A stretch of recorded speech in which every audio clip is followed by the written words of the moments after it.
తల్లిపాలు తాగినోడైతే ఈ భూమి మీద పుట్టినోడైతే డ్యూటీకి మద్దతు ఇవ్వు. నువ్వు రాసిన కవితలు పరిమళాలు గుబాలిస్తూ ఉంటే నువ్వు తాగి పారేసిన సీసాల కంపు నాకెందుకు అన్నాడు. కేసీఆర్ ఎందుకు ఇట్లా ఉన్నారు? కేసీఆర్ అట్లే ఉంటాడు.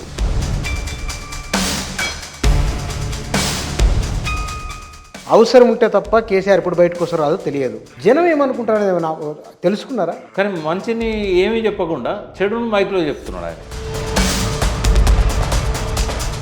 ఎస్పి బాలసుబ్రహ్మణ్యం విగ్రహం, రోషయ్య విగ్రహం హైదరాబాద్లో ఏర్పాటు చేయడం, ఆ ఒక్క విగ్రహం దగ్గర పోతే మాత్రం మాకు బీపీ పెరుగుతుంది. ఇవాళ హైదరాబాదు కేంద్ర పాలిత ప్రాంతం కాబోతున్నదని, తెలంగాణ ఉద్యమం కంటే 10 రెట్లు మహోధృతంగా ఉద్యమం వస్తుంది. మీ ద్వారా కూడా నేను హెచ్చరిస్తున్నా, ఇది ఐబీ వాళ్ళు చూడాలి, అమిత్ షాకు రిపోర్ట్ చేయాలి. నమస్తే. మాజీ ముఖ్యమంత్రి కేసీఆర్ ఆయన మాట్లాడిన వార్త, మాట్లాడకపోయిన వార్తనే. ఫామ్ హౌస్లో నుంచి బయటకు వస్తే వార్త, టీఆర్ఎస్ భవన్ నుంచి బయటికి వెళ్ళిన వార్తనే. ఇప్పటి వరకు ఒక పార్టీ అధ్యక్షులు వారి పార్టీ ఆఫీసుకు రావడం ఒక అరుదైన అంశంగా చరిత్రలో దాదాపుగా లేదు. అది కేసీఆర్ ఆ రికార్డు బ్రేక్ చేసింది. ఎందుకు అట్లా ఉన్నారు వారు? రాష్ట్రంలో ప్రభుత్వం, కాంగ్రెస్ ప్రభుత్వం వచ్చి 2 సంవత్సరాలు అయింది. ప్రజల్లోకి కేసీఆర్ రావాలి అని ఒక పెద్ద డిమాండ్ పెద్ద ఎత్తున బయట నుంచి వస్తూ ఉన్నది. దానిపైన ఆయన స్పందన ఇంతవరకు లేదు. మరొక వైపున సాగునీటి రంగానికి సంబంధించి ఈ మధ్య జరుగుతున్న చర్చ, మానేరు ఆ చెక్ డ్యాములకు సంబంధించింది ఒకటి ఉంది, పాలమూరు రంగారెడ్డి ఒకటి ఉన్నది, తుమ్మిడేటి దగ్గర మళ్ళీ డిపిఆర్ అని ఇంకో మాట అంటున్నారు. ఇట్లా చాలా రకాల చర్చలు ఉన్నాయి. ఈ సందర్భంలో కేసీఆర్ ఏం చేయబోతున్నారు, ఏం చేస్తే బాగుంటుంది, తెలంగాణ యాంగిల్లో ఇది నిజంగానే ప్రజలు కేసీఆర్ పట్ల ఏ ఆలోచనతో ఉన్నారు, ఈ విషయాల గురించి మాట్లాడదాం. మన దగ్గర సాగునీటి రంగ నిపుణులు వి ప్రకాష్ గారు ఉన్నారు, వారితో మాట్లాడదాం. సార్ నమస్కారం. నమస్తే పుచ్చన్న. సార్ ఈ ఇంట్రో కొంచెం పెద్దగా అయింది వాళ్ళ, తప్పలేదు, ఇన్ని విషయాలు ఉన్నాయని చెప్పడం కోసం. కేసీఆర్ ఎందుకు ఇట్లా ఉన్నారు? కేసీఆర్ అట్లే ఉంటాడు. ఇప్పుడు నీకు ఇష్టం ఉన్నా లేకున్నా చెట్టు పచ్చగానే ఉంటుంది. అవును, చెట్టు మల్టీ కలర్లో ఉంటే అందంగా ఉండు అని అంటే అది మన చేతిలో ఉండదు కదా. కేసీఆర్ ఒక విశిష్టమైన వ్యక్తిత్వం ఉన్న వ్యక్తి. మనము కంపేర్ చేయలేం కేసీఆర్ను. ఎన్టీ రామారావుతో కంపేర్ చేయలేం, చంద్రబాబుతో చేయలేం, రాజశేఖర రెడ్డితో కూడా చేయలేం. కొన్ని వాళ్ళలో ఉన్న కొన్ని మంచి లక్షణాలు కూడా ఆయన లోపల ఉన్నాయి. అట్లాగే వాళ్ళల్లో లేని కొన్ని అవలక్షణాలు కూడా ఆయన లోపల ఉన్నాయి. మంచి చెడులో కలయిక కేసీఆర్. చాలామంది అపరిచితులు అంటారు, దిలీప్ కుమార్ లాంటి వాళ్ళు. అపరిచితులు ఉన్నాడు, అపరిచితులలో 3 ఉంటారు, కానీ ఆయన లోపల ఇంకా బహుముఖ వ్యక్తిత్వాలు ఉంటాయి. అవసరాన్ని బట్టి ఆయనకు విజన్ ఉంటుంది, ఆయనకు ఒక ప్లానింగ్ ఉంటుంది, అది ఇంకొకరి ఊహకు అందదు. ఆయన ప్రతి మనిషి లోపల కొన్ని స్టాండర్డ్ లక్షణాలు ఉంటాయి. స్వార్థం లేని మనిషి ఉండడు. గురజాడ అప్పారావు ఏమన్నాడు? సొంత లాభము కొంత మానుకు పరుల కొరకు తోడ్పడబోయే అన్నాడు. దేశం అంటే మట్టి కాదు, దేశం అంటే మనుషులు. ఈ 2 కేసీఆర్లో ఉన్నాయి. సొంత ప్రయోజనాలు అంటే పార్టీ ప్రయోజనాలు, లేదా సొంత ప్రయోజనాలు ఉంటాయి. తర్వాత మనిషికి ఈగో ఉంటుంది. మామూలు మనుషుల్లో ఉండే ఈగో వాళ్ళు ఎవరితోనన్నా ఇంటరాక్ట్ అయినప్పుడే వాళ్ళకి అర్థమవుతుంది ఈయనకు బాగా ఈగో ఉందని. కానీ ఒక రాష్ట్రాన్ని 9.5 ఏళ్ళు నడిపించిన వ్యక్తి, దేశానికి కార్మిక శాఖ మంత్రిగా పనిచేసిన వ్యక్తి, ఆయన ఈగో అనేది ఎక్కడో ఒకడ బయటకు వస్తుంది. బయటకు వచ్చినప్పుడు ఏమవుతుందంటే ఈగో ఉంది నాకు బాగా అనేది బాగా ప్రచారం అవుతుంది. అంటే ఈగో లేని మనిషి ఉండడు, కానీ తన ఈగోను బయటకు ప్రదర్శించకుండా పాజిటివ్గా మలుచుకునే వాళ్ళు చాలా అరుదుగా ఉంటారు. కానీ కేసీఆర్లో ఆ ఈగో బయటకు కనబడుతుంది, చాలా సందర్భాల్లో కనబడుతుంది. వీటన్నిటి వల్ల ఆయన బాగా విమర్శలకు గురైండు. జనరల్గా సామెత ఉంటుంది, కాసే చెట్టునే రాళ్ళతో కొడతారు అని. వేరే వాళ్ళ ఈగో గురించి మనం ఎందుకు మాట్లాడుకుంటాం? అవును, ఆయన తెలంగాణలో ఒక ఐకాను, ఒక టవరింగ్ పర్సనాలిటీ, మరే రాజకీయ నాయకునితో పోల్చలేని ఒక అరుదైన వ్యక్తిత్వం, ఇట్లాంటివన్నీ ఉన్నాయి కాబట్టి మనం ఆయన గురించి అన్ని కోణాల నుంచి మనం మాట్లాడుతూ ఉంటాం. కానీ ఒకసారి మీరు కేసీఆర్ను తీవ్ర విమర్శ చేస్తారు, ఒకసారి ఆకాశానికి ఎత్తేస్తారు. ఎందుకు? 2 ఉంటాయి. వ్యక్తిగత కోణంలో నుంచి చూసినప్పుడు నాకు కోపం వస్తుంది, ఆయన బిహేవ్ చేసిన పద్ధతులు కావచ్చు. మళ్ళీ నాకే అనిపిస్తుంది, నేను అన్నట్టు ఎందుకుంటాడు కేసీఆర్, తను అనుకున్నట్టే ఉంటాడు. కానీ నా కోణంలో నాకు బాధ అనిపించినంత మాత్రాన అది జనానికి ముఖ్యం కాదు కదా. జనం కోణంలో నుంచి చూసినప్పుడు కేసీఆర్ నాకు నచ్చుతాడు. తెలంగాణ కోణంలో నుంచి చూసినప్పుడు కేసీఆర్ నాకు నచ్చుతాడు. కేసీఆర్ చేసిన మంచి పనులు కళ్ళ ముందర కనబడుతూ ఉంటాయి. అయితే చాలామంది ఎక్కడ ఆగిపోతారంటే వాళ్ళకి అన్యాయం జరిగిందనుకో, అప్పటిదాకా పొగిడినోళ్ళు వాళ్ళకి అన్యాయం జరగంగానే కేసీఆర్ తప్పులను లెక్కబెట్టి వాటిని బయటికి తీసుకొస్తారు. అపరిచితుల్లో ఉండే దుష్ట స్వభావాన్ని బయటికి తీసుకొస్తారు. అపరిచితుల్లో ఉండే మంచి స్వభావం అనేది ప్రజలకు ఉపయోగపడుతుందని చెప్పి నేను ఆయనను ఆ కోణంలో నుంచి చూస్తాను. అంటే ఆ మనిషి లోపల చెడు ఉంది, మంచి ఉంది. నాకు కావాల్సింది చెడు అక్కర్లేదు, నాకు అది వ్యక్తిగతం. అది నాకు కావాల్సింది మంచి. ఇప్పుడు ఇంట్రెస్టింగ్ విషయం ఒకటి చెప్తా. దాన్ని ఎట్లన్నా మీరు కానీ మీ ప్రేక్షకులు కానీ కింద కామెంట్లు పెట్టేవాళ్ళు కానీ ఎట్లన్నా దాన్ని విశ్లేషించుకొని, కేసీఆర్ ఒకరోజు మొదటి రోజే నేను ఆయన కలిసిన మొట్టమొదటి రోజు 2000 సంవత్సరంలో జరిగింది ఇది. ఆ రోజు ఇద్దరమే ఉన్నాం. మొదటి రోజు అందరినీ పంపించేసిండు ఆయన. నాతోనే విడిగా డే అంతా గడుపుదామని చెప్పేసి అందరిని పంపించేసిండు. నన్ను తీసుకుపోయిన భరత్ కుమార్ని కూడా ఇంటికి పంపించేసిండు. రాత్రి 9ంటికి అడిగిండు. ప్రజాక్షేత్రంలో ఉన్నప్పుడు ప్రతి రాజకీయ నాయకునికి కొన్ని లక్షణాలు ఉంటాయి, వ్యక్తిగత లక్షణాలు ఉంటాయి, సామాజికంగా ఆయన బిహేవియర్ మీద జనం అనుకునే లక్షణాలు ఉంటాయి. అయితే వ్యక్తిగత అలవాట్లు కొన్ని అందరికీ నచ్చకపోవచ్చు. అవి బలహీనతలే కావచ్చు ఆ వ్యక్తికి. ప్రజాక్షేత్రంలో ఉన్నప్పుడు వాటిని మీరు ఎట్లా చూస్తారు అంటే, ప్రజాక్షేత్రంలో ఒక నాయకునిగా ఎవాల్వ్ అయ్యే సమయంలో ఆ నాయకునికి ఉండే అవలక్షణాలు, వ్యసనాలు, బలహీనతలు సమాజం ఏ మేరకు చూస్తారు అని అడిగాడు. నన్ను అడిగాడు. అంటే మీరు వామపక్ష ఉద్యమాలకు వెళ్ళి వచ్చారు, ఎక్స్ట్రీమ్ లెఫ్ట్ నుంచి వచ్చారు. దేవులపల్లి వెంకటేశ్వరరావు, తరిమేల నాగిరెడ్డి, కొండపల్లి సీతారామయ్య, ఈ బ్యాక్గ్రౌండ్ నుంచి వచ్చారు మీరు. ఈ రాజకీయాలు అంత ఆ రకంగా ఉండవు. ఇక్కడ నాయకులు కూడా ఆ రకంగా ఉండరు. తెలంగాణ ఉద్యమం అనేది ఒక బూర్జువా ఉద్యమం. ఇప్పుడున్న పాలిటిక్స్ నుంచే ఈ రకమైన ఉద్యమాలు వస్తాయి. అయినప్పుడు దీనిలో నాయకులకు ఉండాల్సిన లక్షణాలు, అందులో పర్టికులర్గా బలహీనతలు, వ్యసనాలు ఉన్న నాయకుడు ఈ ఉద్యమాన్ని లీడ్ చేయాల్సి వచ్చింది అనుకోండి. ఎంతోమంది నాయకులు ఈ ఉద్యమంలో వ్యసనాలు ఉన్న వాళ్ళు వస్తూ ఉంటారు. వాళ్ళని మీరు ఎట్లా అంచనా వేస్తారో, వాళ్ళ వల్ల ఈ పవిత్రమైన లక్ష్యానికి ఏమైనా ఇబ్బంది ఎదురైద్దని మీరు అనుకుంటారా? ఆయనను ఉద్దేశించి కాదు, అందరి గురించి. అదే మొత్తం. ఎందుకంటే ఈ రాజకీయ పార్టీలకి వెళ్ళే రావాలి కదా తెలంగాణ ఉద్యమంలోకి. మరి వాళ్ళకు ఉండే లక్షణాలు వాళ్ళకు ఉంటాయి కదా. అంటే నేను వెంటనే అన్నా, నేను ఒక సెకండ్ కూడా టైం తీసుకోకుండా, కాళోజీ గారిని ఒకరోజు శ్రీశ్రీ గారి గురించి ఎవరో ప్రశ్నించిండ్రు. శ్రీశ్రీకి అన్ని అవలక్షణాలు ఉన్నాయి, వ్యసనాలు ఉన్నాయి. ఆయన దాచుకోలే. ప్రజాతంత్రలో ఆయన సీరియల్గా రాసిండు ఆయన ఆత్మకథ. అందులో అన్నీ రాసుకున్నాడు, వ్యసనాలు అన్నిటి గురించి, మంచి చెడ్డే అన్నీ. దాని గురించి కాళోజీని అడిగినప్పుడు కాళోజీ ఏమన్నాడంటే, ఒక కవిత ద్వారా సమాధానం చెప్పిండు. నువ్వు రాసిన కవితలు పరిమళాలు గుబాలిస్తూ ఉంటే నువ్వు తాగి పారేసిన సీసాల కంపు నాకెందుకు అన్నాడు. కాబట్టి ఒక నాయకుని లోపల అతని బలహీనతలను, అతని వ్యసనాలను చూడదు సమాజం. అతను చేసిన మంచిని చూస్తుంది, అతని అవలక్షణాలను చూడదు. అతని కాజ్కి ఎంత న్యాయం చేసిండు, ప్రజలకు ఎంత మేలు చేసిండు అనేది చూస్తుంది. కాబట్టి ఎటువంటి వాళ్ళు ఈ ఉద్యమంలోకి వచ్చినా కూడా వాళ్ళ వల్ల ఎటువంటి మంచి జరిగింది అనేది మాకు కావాలి తప్ప, వ్యక్తిగతంగా సూర్యుడిని చూపెడితే వేలును చూసే లక్షణాలు మాకు లేవు అని చెప్పినాను నేను. ఈ చర్చ మీ ఇద్దరి మధ్య అంటే పార్టీ ప్రారంభం కాకముందు, చాలా ముందు, 2001కి ముందే, 2000 సంవత్సరంలో జరిగింది ఇది. 2001లో 2000 సంవత్సరంలో. ఎందుకు వచ్చిందో ఆ డౌట్ ఆయనకు. అంటే ఆయన ఏమన్నాడంటే, ఇది ఒక పవిత్ర లక్ష్యం కోసం జరిగే ఉద్యమం, కానీ ఇలా పాల్గొనే వాళ్ళంతా రాజకీయ నాయకులే, వివిధ పార్టీల. మరి వాళ్ళకి అన్ని అవలక్షణాలు ఉంటాయి కదా. వాళ్ళని మనం అకామిడేట్ చేసుకోవచ్చా, మనం ఎట్లుండాలి, అందుకని అడిగాడు ఆయన. మొదటి రోజు అడిగాడు అని చెప్పిన కదా, నాకు పరిచయం అయిన మొదటి రోజు, డే వన్. ఇంకేం సంభాషణ జరిగింది మీ మధ్య? చాలా జరిగిన పాటలు కూడా పాడుకునేటోళ్ళం. ఇద్దరా? ఏం పాట పాడుకునేది? ఆయనకు ఆలయాన వెలసిన ఆ దేవుని రీతి, ఇల్లాలే ఈ జగతికి జీవన జ్యోతి అనేది ఆయనకు బాగా ఇష్టమైన పాట మహిళల గురించి. అంటే సృష్టించను ఆ దేవుడు తనకు మారుగా అని చెప్పి బాగా ఇష్టపడతాడు, ఆ పాట పాడతాడు ఆయన.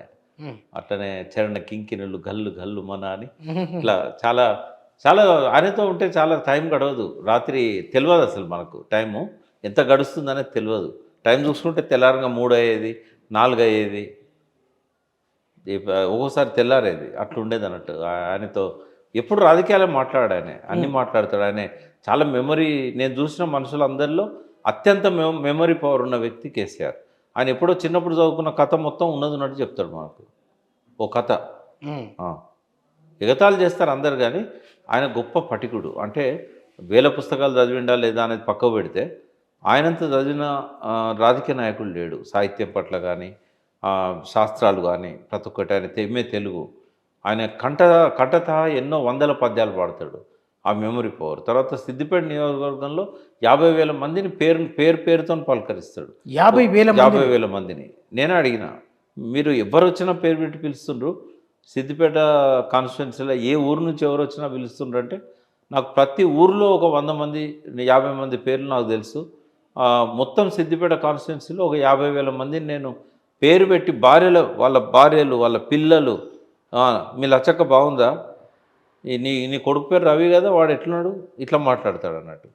ఇప్పుడు హరీష్ రావు గారు కూడా అదే కథ, సేమ్. అందరినీ పేరు పెట్టి పిలుస్తారు వాళ్ళ కాన్స్టిట్యున్సీలో. అట్లా తెలంగాణ మొత్తంలో ఓ 10,000 మంది ఉద్యమకారులనైనా పేరు పెట్టి పిలుస్తాడు ఆయన. ఇది ప్రపంచ రికార్డు కదా. అట్లే ఉంటుంది. ఇప్పుడు నేను ఒకసారి 4th క్లాస్ ఎంప్లాయీస్ సంబంధించిన లీడర్ వచ్చిండు ఆయన. అయితే ఈ వెంకటేశం వచ్చిండు, ఇట్లా 4th క్లాస్ ఎంప్లాయీస్ లీడర్ అంటే, భలే ఉన్నావు, ఆయన పేరు మార్చేసినావు అన్నాడు. ఆయన పేరు ఈశ్వరయ్య కదా, వెంకటేశం అని చెప్తూ అయింది అన్నాడు. అంటే ఎన్నిసార్లు కలిసింది సార్ మీరు అన్న, ఒకటేసారి కలిసిన అన్నాడు. మరి ఎట్లా గుర్తుపెట్టుకున్నావు అన్న, ఆయన లీడర్ కదా, లీడర్ని గుర్తుపెట్టుకోకపోతే ఎట్లా అన్నాడు. అంతా మెమరీ పవర్ ఉంటుంది ఆయనకు, విపరీతమైన మెమరీ పవర్. ఆ మెమరీ పవర్ వల్ల ప్రతి సందర్భానికి ఒక కథ, ఒక పద్యము అన్నకెళ్ళి తీస్తాడు ఆయన మెమరీలోకి వెళ్ళి. ఎప్పుడో 30 ఏళ్ళ కింద 40 ఏళ్ళ కింద ఆయన చదివిన విషయాలన్నీ కూడా చెప్తాడు. మీకు చెప్పిన కథ ఏమన్నా? చాలా చెప్పిండు, నేనే మర్చిపోయాను. చాలా కథలు చెప్పిండు, ఒక్కటి కాదు 2 కాదు.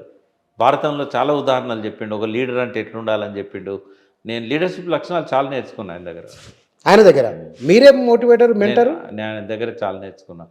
నేను ఆయనకి చెప్పింది ఏం లేదు, తెలంగాణకు సంబంధించిన కొన్ని, నేను ఆయన కంటే 4 ఏళ్ళ ముందు నుంచి స్టడీ చేసుకుంటూ వచ్చినా కాబట్టి ఈ జరుగుతున్న అన్యాయాల మీద కొంత చెప్పిన, నీళ్ళ మీద కొంత చెప్పిన, మనకు రాబోయే ఆదాయం మన రాబడేంది అంటే, ఎమ్మెల్యేలకు ఫైనాన్స్ అకౌంట్స్, కాగ్ రిపోర్ట్స్ అన్నీ ఇస్తారు, కానీ చాలామంది వాటిని ఇది కూడా ఇప్పారన్నట్టు. కేసీఆర్ తెలంగాణ ఉద్యమం స్టార్ట్ చేసినాకనే ఈ కాగ్ రిపోర్ట్లు వాటి మీద వచ్చినాయి, ఇవన్నీ చర్చనీయాంశాలు అయినాయి. అదివరకు అసలు పట్టించుకున్న పాపన పోలేదు ఎవరు. అయితే ఓ రోజు ఆయనకు నాకు మధ్య చర్చ వచ్చింది. అప్పుడు జయశంకర్ గారు ఇంకా రాలే, అమెరికాలో. అయితే ఆదాయం ఎంత వస్తుంది మనకు, తెలంగాణ ఎట్లా సర్వైవ్ అవుతుంది అని అన్నాడు. విడిపోతే మనం ఎట్లా సర్వైవ్ అవుతాం, డబ్బులు లేవు కదా మన దగ్గర అంటే, సరే ఎవరు చెప్పింది మీకన్నా అంటే, సహజంగా అక్కడ పంటలు పండుతాయి, ఇక కాలువలు ఉన్నాయి, పరిశ్రమలు ఉన్నాయి, వాళ్ళకు మంచి సిటీలు కూడా డెవలప్ అవుతున్నాయి, వాళ్ళకే ఆదాయం ఎక్కువ ఉంది కదా, మనకు లేదు కదా అన్నాడు. లేదు సార్, సేల్ ట్యాక్స్ ఏదైతే ఉన్నదో అదే మెయిన్ ఆదాయము ఏ రాష్ట్రానికైనా, అది మన దగ్గర 86% ఉందన్న. ఒకసారి షాక్ అయ్యాడు ఆయన. ఏంది 23 జిల్లాలలో ఒక్క తెలంగాణ 86% ఉందా అన్నాడు. అవును సార్, తెలంగాణ 86% ఉంది అన్న. ఎట్లా సాధ్యమవుతుంది, నేను నమ్మను అన్నాడు. మీ దగ్గర ఈ కాగ్ బుక్స్ అన్నీ ఉన్నాయా అని అడిగిన. ఉన్నాయి అన్నాడు. పోయి చూస్తే మొత్తం దాచిపెట్టుకున్నాడు, అన్నీ కట్టలు కూడా ఇప్పలే, అవన్నీ తీసి ముందటేసి మొత్తం ప్రాజెక్టు మొదలైన కానీ ఇప్పటిదాకా ఎంత ఖర్చు అయిందని ప్రణాళిక పెట్టుబడులు ఏంది ఇవన్నీ ముందటేసినాం. వేసినాక సేల్ ట్యాక్స్ లెక్కలు లేవు అందులో. మళ్ళీ నేను తెల్లారి పోయి సేల్ ట్యాక్స్ ఆఫీస్ పోయి రికార్డ్ అంతా తీసుకొచ్చి ఏ ఆఫీస్ నుంచి ఎంత ట్యాక్స్ వస్తున్నది మొత్తం లెక్కలు చేస్తే 86% వచ్చింది. అది అయినా కూడా నమ్మలే ఆయన. మళ్ళీ జయశంకర్ సార్ ఫోన్ చేసిండు, నిజమా సార్ అంటే, అవును నిజమే, అది ప్రకాష్ ముందర పెట్టిన లెక్కలన్నీ కరెక్టే అని చెప్పిండు ఆయన. అంటే చాలా విషయాల మీద ఇట్లాంటి కొంత అవగాహన కల్పించడం తప్ప, ఈజ్ అ గ్రేట్ లీడర్ ఆయన. అసలు ఆయన కాకుండా ఇంకెవరైనా తెలంగాణ రాకపోయేది. మరి దీన్ని ఇంకొక ప్రశ్న అడుగుతుంది, అడగండి. మీకెందుకు కాగ్ రిపోర్ట్ చదివే అనివార్యత అవసరం వచ్చింది? నేను జయశంకర్ సార్ను ఫస్ట్ 96లో కలిసి అసలు ఎట్లా సార్ ఈ తెలంగాణది గోసాయి, బోర్లు, బావులు, ఆ నీళ్లు ఇవన్నీ అని అంటే, ఆయన ఏమన్నాడంటే, ఇది మనం స్టడీ చేయాలన్నాయా, నా దగ్గర ఆర్థిక లెక్కలున్నాయి. ఆ సారు ఎప్పుడు కాగ్ రిపోర్ట్స్, తర్వాత ఎకనామిక్ సర్వేస్. ఇవన్నీ బాగా ఆయన దగ్గరనే. నేను జయశంకర్ సార్ చనిపోయిన తర్వాత బుక్ రాసేటప్పుడు, తెలంగాణ ఉద్యమాల చరిత్ర రాసేటప్పుడు వాళ్ళ ఇంటికి పోయినా. అయితే ఆయన ఇంటికి పోయినప్పుడు బ్రహ్మం నాకు సార్ లైబ్రరీ చూపెట్టు బ్రహ్మం అన్నా. అంటే బీరువాలు తీసి అన్ని చూపెట్టిండు. 1952 నుంచి ఈ స్టాటిస్టికల్ అబ్స్ట్రాక్ట్స్ ఉన్నాయి ఆయన దగ్గర. 52 నుంచి 52 హైదరాబాద్ స్టేటు. అవన్నీ ఉన్నాయి. ఇప్పుడు నేను తెచ్చుకున్నా, అవన్నీ నా దగ్గర ఉన్నాయి.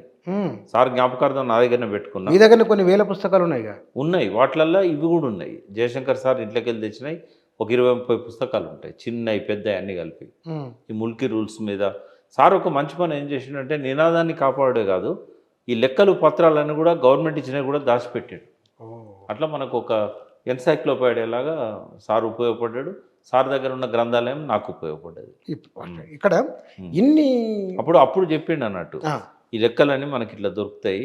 ఆయన ఎంఏ ఎకనామిక్స్ కదా సారు. అవును. అందుకని మనకు లెక్కలు, ట్యాక్స్ ఎక్కడి నుంచి వస్తుంది, ఎంత వస్తుంది, ఏ బుక్కులలో ఉంటాయి, ఈ ఇరిగేషన్ ప్రాజెక్టులో ఏ బుక్కులలో ఉంటాయి, ఫైనాన్స్ అకౌంట్స్ అంటే ఏంది, A to Z చెప్పిండు. ఆయన ఎంఏ తెలుగు, ఈయన ఎంఏ ఎకనామిక్స్. మీరు లా. నేను ఫిలాసఫీ, అన్నిటికీ మదర్. వీళ్ళందరూ చదివిన దానికి తల్లి. అందులో నేను gold medalist, distinction university Osman. అవునా? ఏది ఫిలాసఫీలో? ఫిలాసఫీలో నేను డిస్టింక్షన్ యూనివర్సిటీ టాపర్. అందుకు ఇంత తెలియదు మీకు? అట్లని కాదు, ఒకరోజు కాలేజీ పోలేదు, ఒక్కరోజు కాలేజీ పోకుండా టాపర్ వచ్చింది.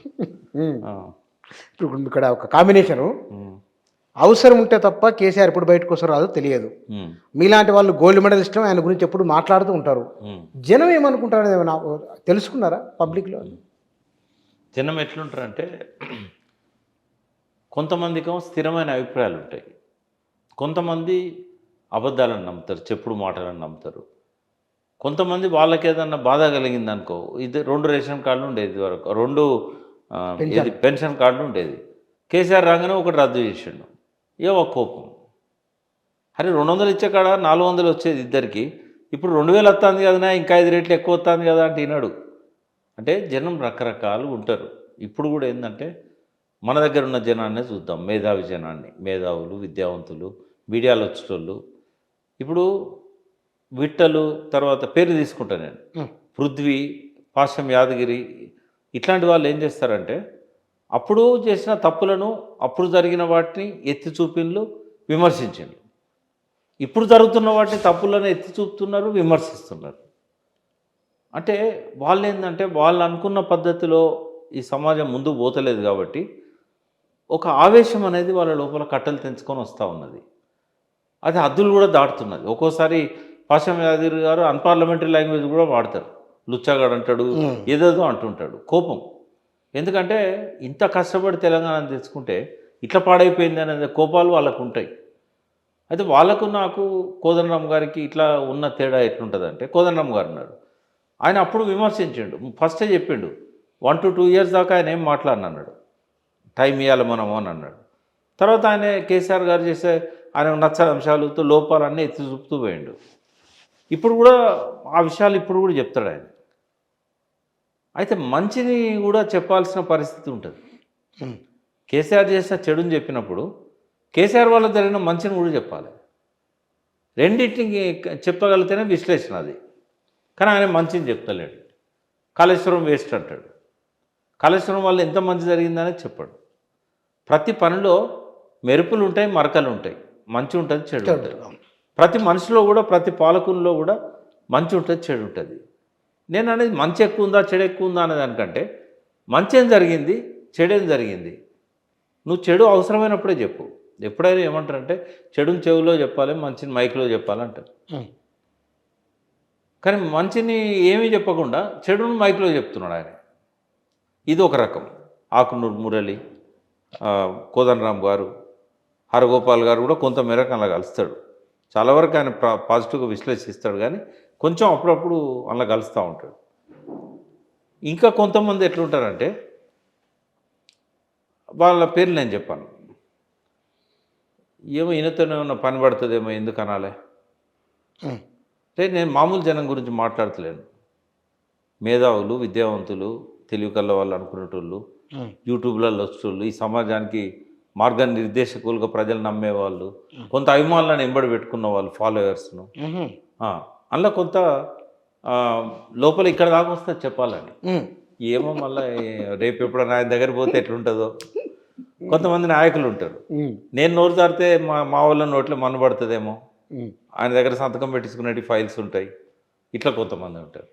నాది ఎట్లుంటుందంటే, నేను చేసిన మంచి ఎవరిదైనా నేను ఒప్పుకుంటాను. మొన్న రేవంత్ రెడ్డి గారికి కూడా వేదిక మీదకి వెళ్ళి థ్యాంక్స్ చెప్పాను. కరీంనగర్లో గల్ఫ్ కోసం మీటింగ్ అయింది, ఇక్కడ జైత్యాల. వేదిక మీదకి వెళ్ళి థ్యాంక్స్ చెప్పాను. ఎందుకు అంటే వాళ్ళకి ₹1,00,000 రాజశేఖర రెడ్డి పీరియడ్ ఆ టైం నుంచి గల్ఫ్లో చనిపోయిన వాళ్ళకు కొంత ఆర్థిక సాయం అందేది. కేసీఆర్ గారి ముందుకు ఆ ఫైల్ వచ్చినప్పుడు వాళ్ళు వచ్చి రిప్రజెంట్ చేసిండ్రు, సార్ 1,00,000 ఏంది సార్, రైతులు చచ్చిపోతే మీరు 5,00,000 ఇస్తున్నారు, మరి 1,00,000 ఏంది అని అంటే, అవునయ్యా వాళ్ళు కూడా మన బిడ్డలే కదా, 5,00,000 ఇవ్వాల్సిందే అన్నాడు. అన్నోలే ఆ ₹1,00,000 వచ్చి ఆగిపోయింది, 5,00,000 రాలేదు.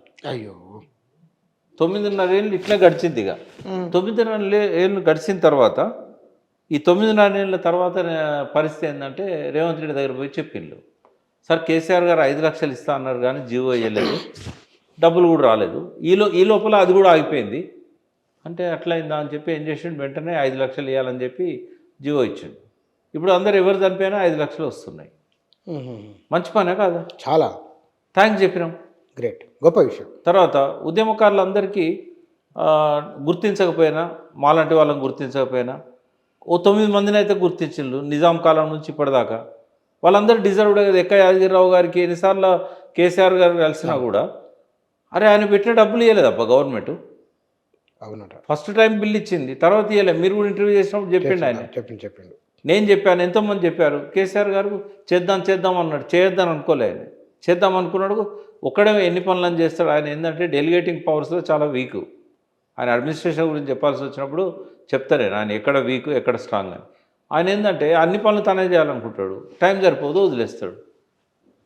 ఈ 5,00,000 అట్లే అయింది ఆయనకు ఎక్క యాదగిరిరావుకి అట్లే అయింది. ఇప్పుడు ₹1,00,000 ఇచ్చారు రేవంత్ రెడ్డి, ఆయన ముఖంలో నవ్వులు పూసినాయి కదా. సౌదాలకు 80 ఏళ్ళు వచ్చే టైంకి ఆయన పెట్టిన డబ్బులు వచ్చినాయి కదా. ఇంకోటి రికగ్నిషన్ వచ్చింది కదా. అంటే ఇట్లా చాలా విషయాలలో మీకు ఇవ్వాలి కదా, ₹1,00,000 ఇవ్వాలి. నా పేరు పంపలేదు వాళ్ళు.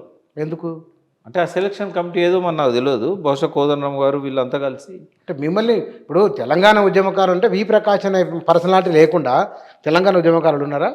అంటే నేను ఒక్కనే కాదు, గద్దరు, జయశంకర్ సార్, జాదవ్ అందరం ఉన్నాము. ఒక 100 మంది బతుకున్న దానిలో నేను ఉన్నాను. 100 మంది అనుకుందాం. పాశం యాదగిరి గారితో పాటు బతుకున్న దానిలో ఇన్నయ్య గారు, పాశం యాదగిరి, నేను. మరి కానీ ఇన్నయ్య గారికి కూడా ఇవ్వలేదు, ఆయనకి ఇవ్వలేదు, నాకే ఇవ్వలేదు. ఆయన అతిపెద్ద ఉద్యమకారుడు. ఆ ఫస్ట్ బ్యాచ్లో మేము ఉంటాం, మీ ఇద్దరు.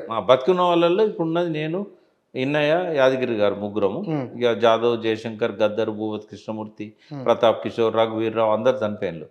కొంత రాపుల ఆనంద్ భాస్కర్ ఒకడు ఉన్నాడు, తర్వాత విజయ్ ప్రశాంత్ అని, నాగర పంజయ్ అని కొంతమంది ఉంటారు. మేమంతా ఏంటంటే ఫస్ట్ ఒక 10 మెంబర్స్ని లెక్క పెడితే మేము వస్తాం అలా. మరి మిమ్మల్ని గుర్తించకపోవడం ఏమిటి? సరే, ఆయనకున్న లిమిటేషన్స్ ఏందో మనకు తెలియదు, నేను కావాలని కోరుకోలేదు. నందిని సిద్ధారెడ్డి గారు అయితే ఇస్తానంటే కూడా వద్దన్నాడు ఆయన కూడా అంతే. సిద్దిపేటలో 97లో మీటింగ్ పెట్టించాడు మా అందరిని పిలిచి. ఇంకా దేశపతి అంటే కొంత అప్పుడు వచ్చిండు, పాటలు పాడేది, కానీ ఆయన 2000 తర్వాత బాగా ఫోకస్ అయ్యింది. అయితే సరే, మేము ఆ డబ్బుల కోసం ఆలోచించలేదు అన్నాడు, కానీ ఇచ్చిండు కదా, హానర్ కదా, ఓ 9 మందికి ఇచ్చిండు, హానర్ కదా, గౌరవం. డెఫినెట్గా పోడుతాం. థ్యాంక్స్ చెప్పినా నేను. అప్పుడు గంట చక్రపాణికి ఓపెన్ యూనివర్సిటీ వీసీ ఇచ్చినాడు కూడా థ్యాంక్స్ చెప్పినా నేను. సరిగ్గా 1 ఇయర్ పూర్తయిన సందర్భంగా బిగ్ టీవీలో పిలిస్తే థ్యాంక్స్ చెప్పిన. అదే రోజు స్క్రోలింగ్ వస్తుంది. సరే, ఏడాది పూర్తయిన సందర్భంగా ఆయనకు శుభాకాంక్షలు చెప్తూ గంట చక్రపాణి గారికి వీసీ ఇచ్చారు, సంతోషం అని చెప్పినాం మనం. అంటే మంచి పని చేసినప్పుడు డెఫినెట్గా అభినందిస్తాము, చెడు పని చేసినప్పుడు తప్పకుండా విమర్శిస్తాం. ఇప్పుడు బతుకమ్మను తీసేసిండు తెలంగాణ తల్లికి వెళ్ళి, క్రిటిసైజ్ చేసినాం. కిరీటం తీసేసిండు, క్రిటిసైజ్ చేసినాం. పాటను కీరవంతం పాడించిండు అందశ్రీది, క్రిటిసైజ్ చేసినాం. తెలంగాణ కోణంలో నుంచి చాలా నచ్చని పనులు ఉన్నాయి, కొన్ని మంచి పనులు చేశాడు. ఇప్పుడు సందర్భం వచ్చింది కూడా మాట్లాడుతున్నాను. ఈ ఇంటర్వ్యూ కొంచెం పక్క జరగాల్సి. పర్లేదు. ఎస్పి బాలసుబ్రహ్మణ్యం విగ్రహం, రోషయ్య విగ్రహం హైదరాబాద్లో ఏర్పాటు చేయడం, దీని వెనుక వేరే ఆలోచన ఒక చర్చ బాగా బయట జరుగుతున్నది. హైదరాబాద్ విషయంలో ఇది జరగబోతుంది. ఏదో రకరకాల అంటున్నారు. మరి అవి ఎట్లా అర్థం చేసుకోవాలి ఆ ఆరోపణలు వాటిని? ఇప్పుడు విగ్రహాలు ఇక్కడ పెట్టొద్దనడం తప్పు. పెట్టాలి. ఎందుకంటే సమైక్య రాష్ట్రం 57 ఏళ్ళు ఉంది. ఆ 57 ఏళ్ళల్లో పుట్టి, ఎదిగి, పరిణతి చెంది పరిపాలన చేసిన వాళ్ళు కావచ్చు, కళాకారులుగా మనల్ని రంజింపజేసిన వాళ్ళు కావచ్చు, ఆకర్షింపజేసిన వాళ్ళు కావచ్చు, లక్షలాది మంది అభిమానులను సంపాదించుకున్న వాళ్ళు కావచ్చు, వద్దని ఎవరు అనరు. కానీ కొన్ని స్థలాలు ఉంటాయి. ఇప్పుడు అసెంబ్లీ ఉంది, ఏది పడితే అది పెడతారా? అసెంబ్లీలో ఎంతోమంది ముఖ్యమంత్రులు పనిచేశారు. మరి ఒక గాంధీ, ఒక అంబేద్కర్ ఎందుకు ఉన్నారు? మిగతా వాళ్ళు ఎందుకు లేరు? అంటే దానికి ఒక శాంక్టిటీ ఉంటుంది. పార్లమెంట్ ఉంది, పార్లమెంట్లో జయప్రకాష్ నారాయణ విగ్రహంతో సహా గాంధీ, నెహ్రూ వీళ్ళందరి విగ్రహాలు ఉన్నాయి. మరి దేశంలో ఉన్న ముఖ్యమైన రాజకీయ నాయకులు ఇంకెంతోమంది ఉన్నారు. అంటే దానికి ఉండే స్థల ప్రాధాన్యతను బట్టి కొన్ని ఉంటాయి. రవీంద్ర భారతికి కూడా ఒక చారిత్రక ప్రాధాన్యత ఏంటంటే, ఆ తెలంగాణ కళలకు, సంస్కృతికి ఒక ఐకాన్ లాగా ఉన్న కేంద్రం. అది ఒకటే ఉంది, మళ్ళీ ఇంకోటి ఏది లేదు మనకు.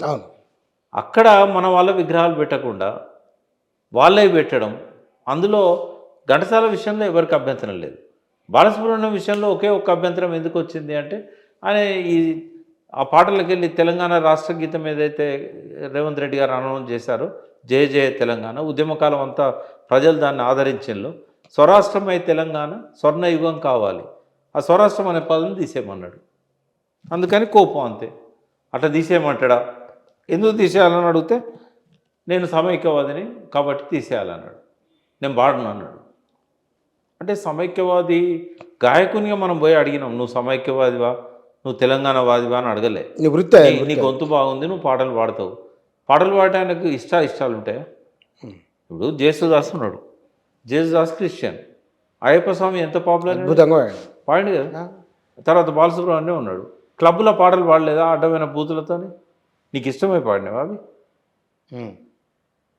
తెలంగాణ దగ్గరకు వచ్చేసరికి నీకు ఇష్టాలు ఉంటాయా?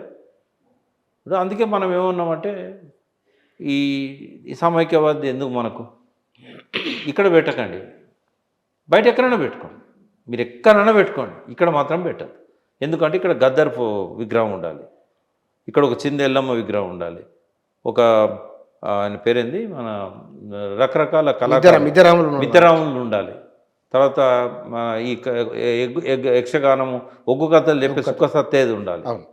ఎంతోమంది తెలంగాణ కళాకారులు ఉన్నారు, గూడంజన్నది ఉండాలి. ఇట్లాంటివన్నీ పెట్టాలి. అందశ్రీది పెట్టు, నువ్వు బాగా ఇష్టపడి పాడే కూడా మోసినావు కదా, అందశ్రీది పెట్టు.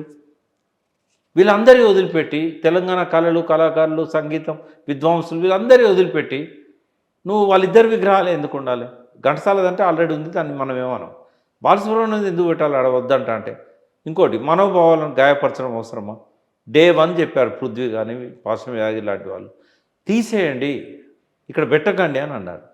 జిద్దుకు పెట్టినావు, రేపు ఏదైనా కూలితే అగౌరవం ఎవరికి? బాలసుబ్రహ్మణ్యంకు. నువ్వు లక్షలాది మంది అభిమానించిన వ్యక్తిని మనోభావాలకు వ్యతిరేకంగా ఆడబెట్టి దానికి ఏమన్నా విగ్రహానికి నష్టం జరిగితే అది ఇబ్బంది కాదా? అందుకే వద్దన్నాం. నేను పర్సనల్ కూడా హరీష్ రావు గారి దగ్గర పోతున్నప్పుడు నాకు ఎదురొచ్చారు శుభలేఖ సుధాకర్. నేను అన్న, మీరు ఒక రేవంత్ రెడ్డికి ఒక శుభలేఖ ఇవ్వండి సార్ అన్న. అంటే ఏందన్నాడు, ఏంటంటే ఇక్కడ పెట్టకని చెప్పండి, ఎందుకంటే మనోభావాలు గాయపరిచినప్పుడు రేపు వాళ్ళు ఏదైనా చేస్తారు, అంటే మీరు కూడా కన్విన్స్ చేయరా అంటే సార్ వాళ్ళను అని అన్నాడు. అంటే ఒక రవీంద్ర భారతి తప్ప ఎక్కడైనా పెట్టండి, మాకు నేను కూడా వద్దన్నా, రవీంద్ర భారతిలో మాకు అభ్యంతరం ఉంది. నేను ఎట్లా చెప్తా వాళ్ళకు? ఉద్యమకారులకు నేను నచ్చ చెప్పాలన్నా? మీరే పోయి రేవంత్ రెడ్డికి నచ్చ చెప్పండి.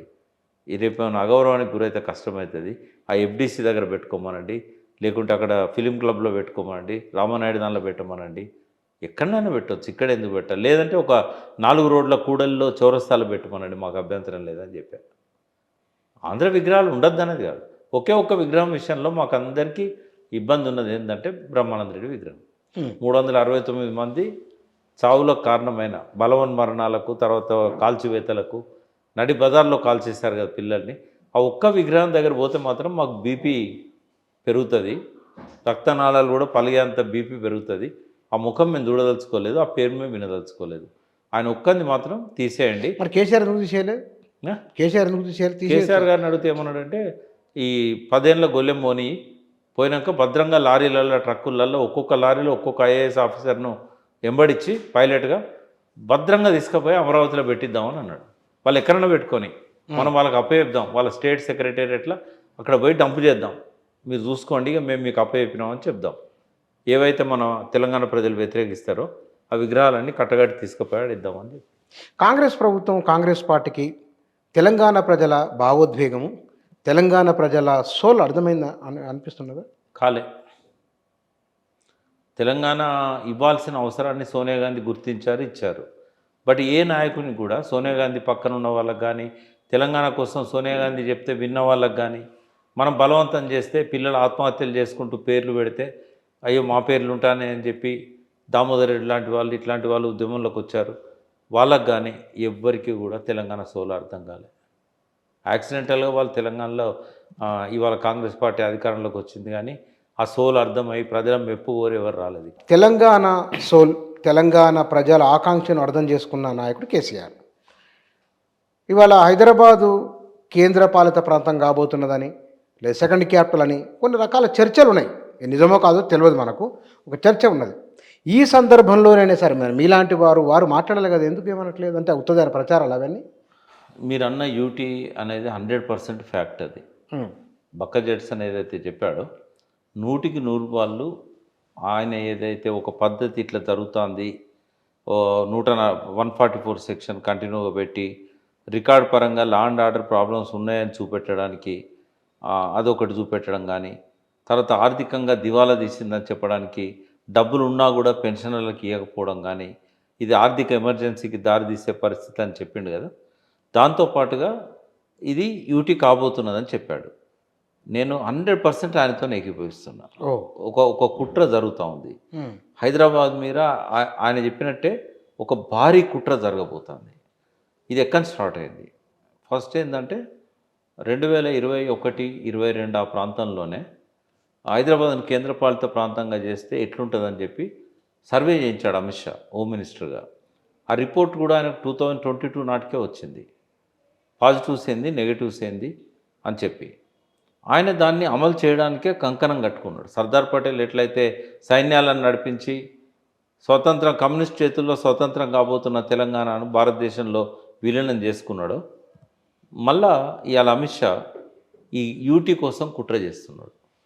దీనిలో రాబోయే రోజుల్లో ఒకవేళ కనుక యూటీ చేయాలని చెప్పి కేంద్రం మొండిగా ఉంటే మాలాంటి వాళ్ళం ఊరుకుంటామా? ఏం చేస్తాం మేము?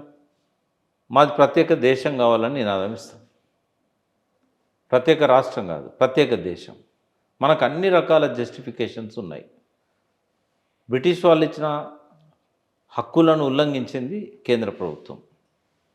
కాబట్టి మా నినాదాలు మారిపోతాయి. ఇప్పుడు మీ ద్వారా కూడా నేను హెచ్చరిస్తున్నా, ఇది ఐబీ వాళ్ళు చూడాలి, అమిత్ షాకు రిపోర్ట్ చేయాలి.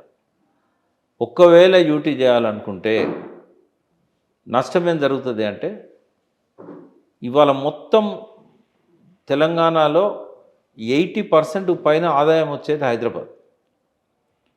ఇప్పుడు ఈ 3 కార్పొరేషన్లను మొత్తం 9 కార్పొరేషన్లను, తర్వాత డజన్లకు పైన ఉన్న మున్సిపాలిటీలను అన్నింటినీ కలిపి 3 గ్రేటర్ హైదరాబాద్ కార్పొరేషన్లు ఏవైతే ఏర్పాటు చేస్తున్నారో ఇది కూడా అందులో కుట్ర. RRR కూడా ఒక కుట్ర. అంటే మొత్తం మనిషిలోంచి గుండె తీస్తే మనిషి బతకడు కదా. తెలంగాణలోంచి హైదరాబాద్ అనే గుండెని తీయబోతున్నారు. చరిత్రలో కని విని ఎరగనంత విధ్వంసం జరుగుతుంది ఒకవేళ అదే జరిగితే. వాళ్ళు పని చేస్తే ఇలా అంతమైపోతున్నారన్న నక్సలైట్లు మళ్ళీ AK-47 పట్టుకోవాల్సి వస్తుంది. ఇక సావురేవో తెలుసుకునే పరిస్థితిలో తెలంగాణ ఉంటుంది. మళ్ళొక్కసారి రజాకార్లకు వ్యతిరేకంగా, నిజాంకు వ్యతిరేకంగా, భూమి కోసం దేశ్ముఖులకు, జాగీర్దారులకు వ్యతిరేకంగా జరిగిన సాయుధ పోరాటం మళ్ళొకసారి రిపీట్ అవుతుంది. డిమాండ్స్ మారిపోతాయి. ఇది చాలా ఆత్మహత్యా సదృశ్యం కేంద్ర ప్రభుత్వానికి. కానీ దానికి ఎవరైనా మద్దతు ఇచ్చే రాష్ట్ర నాయకులు ఉంటే కూడా అన్ని పార్టీలు ఒకటవుతాయి తెలంగాణ ప్రజల కోసం. ఒక్కరోజు కూడా హైదరాబాద్ నగరానికి నీళ్లు రావు, ఒక్కరోజు కరెంట్ రాదు, పాలు రావు, కూరగాయలు రావు, పండ్లు రావు, బ్రిడ్జీలు వెళ్ళిపోతాయి, రహదారులన్నీ పాడైపోతాయి, ట్రైన్లు ఆగిపోతాయి. తెలంగాణ ఉద్యమం అనుకంటే 10 రెట్లు మహోధృతంగా ఉద్యమం వస్తుంది. బక్క జెడ్సన్ చెప్పిన దానిలో వాస్తవం ఉన్నది. తెలంగాణ కళ్ళు తెరవాలే. కేసీఆరే కాదు, ప్రతి నాయకుడు రేవంత్ రెడ్డి కానీ ప్రతి ఒక్కరు కూడా ఏ ఒక్కడి ఈ తల్లిపాలు తాగినోడైతే, ఈ భూమి మీద పుట్టినోడైతే యూటీకి మద్దతు ఇవ్వకూడదు. యూటీ అవసరమే లేదు ఇక్కడ. ఆయన ఒక మాట అనుకుందాం, ఇది తెలంగాణకు మధ్యలో ఉంది, చుట్టుముట్టు జిల్లాలు మధ్యలో ఉంది. తెలంగాణ ప్రజల మనోభిష్టాన్ని కాదని కేంద్ర ప్రభుత్వం ధైర్యం చేయగలదా? మరి ఎందుకు చేయించండి అమిత్ షా రిపోర్టు? అది అబద్ధమా? నేను చెప్పేది అత్యంత కాన్ఫిడెన్షియల్గా ఇన్వాల్వ్ అయిన వ్యక్తి చెప్పాడు నాకు 2022లో పెద్ద ప్రమాదం జరగబోతాను జాగ్రత్త అని.